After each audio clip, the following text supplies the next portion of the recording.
தமிழகம் எங்கும் கிளைகள் கொண்ட Annamal institute of hotel management and hospital management படிப்பில் சேர்வதற்கான அட்மிஷன் நடைபெறுகிறது. தாவேக பொறுத்தவரை பாஜக கொள்கை எதிரி என்றும் திமுக அரசியல் எதிரி என்றும் கூறினால் கொள்கைகளுக்கும் அரசியலுக்கும் என்ன வித்தியாசம் என நாம் தமிழர் கட்சி ஒருங்கிணைப்பாளர் சீமான் கேள்வி எழுப்பியுள்ளார். கோவை விமான நிலையத்தில் செய்தியாளர்களை சந்தித்த நாம் தமிழர் கட்சி ஒருங்கிணைப்பாளர் சீமான் இவ்வாறு தெரிவித்தார். பாரதிய ஜனதா உங்கள் கொள்கை எதிரி, நீங்கள் தாவேக்கா. திமுக உங்கள் அரசியல் எதிரி. கொள்கைக்கும் அரசியலுக்கு எதாவது வேறுபாடு சொல்லுங்கள். கொள்கைன்னா என்ன, அரசியல் நான் கேட்குறதுக்கு பதில் சொல்லுங்கள். அப்போ பாரதிய ஜனதாவின் அரசியலை எதிர்க்கிறீங்க, கொள்கையை ஏற்கிறீங்க. திமுகவின் கொள்கையை ஏற்கிறீங்க, அரசியலை எதிர்க்கிறீங்க. அப்படி புரிஞ்சுக்கிறதா? சரி, பாரதிய ஜனதாவும் திமுகவும் எதிரி. அப்போ காங்கிரஸையும் நீங்கள் அதிமுகவையும் புனிதப்படுத்துறீங்களான்னு கேட்டால் அந்த கேள்விக்கு பதில் வச்சிருக்கீங்களா?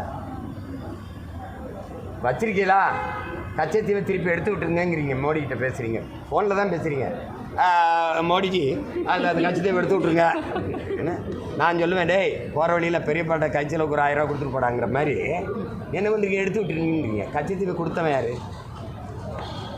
கொடுத்தது யார்? சென்ட்ரல் கவுண்ட் அது தெரியுதுங்க. கொடுத்தது யார்? காங்கிரஸா யார்? அதை ஏன் பேச மாட்டீங்க?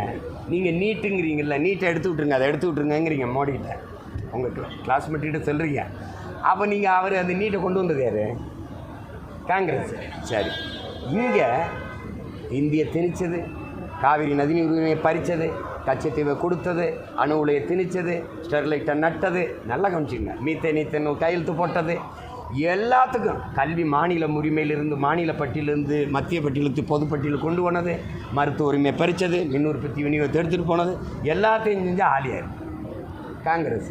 அந்த காங்கிரஸை நீங்கள் புனிதப்படுத்தின வேலையை அப்படி செஞ்சால் அப்படி கண்ணு முன்னாடி என் இனத்தை, ஒரு தேசிய இனத்தின் விடுதலை கனவை அழிச்ச இது காங்கிரஸ். நம்பிக்கைங்க, காங்கிரஸ் லட்சக்கணக்கான இன மக்களை கொண்டு குவிச்சது காங்கிரஸ். கூட இருந்து திமுகவை எதிர்க்கிறீங்க. சரி, காங்கிரஸை ஒன்றுமே பேசலைன்னா அதை நீங்கள் புனிதப்படுத்துறீங்களா? அது குற்றமற்ற கட்சியா? நீங்கள் திமுக மன்னராட்சி, சரி, மன்னராட்சியின் தொடக்கம் யார்? காங்கிரஸ். அதை ஏன் பேச மாட்டீங்க? பாரதி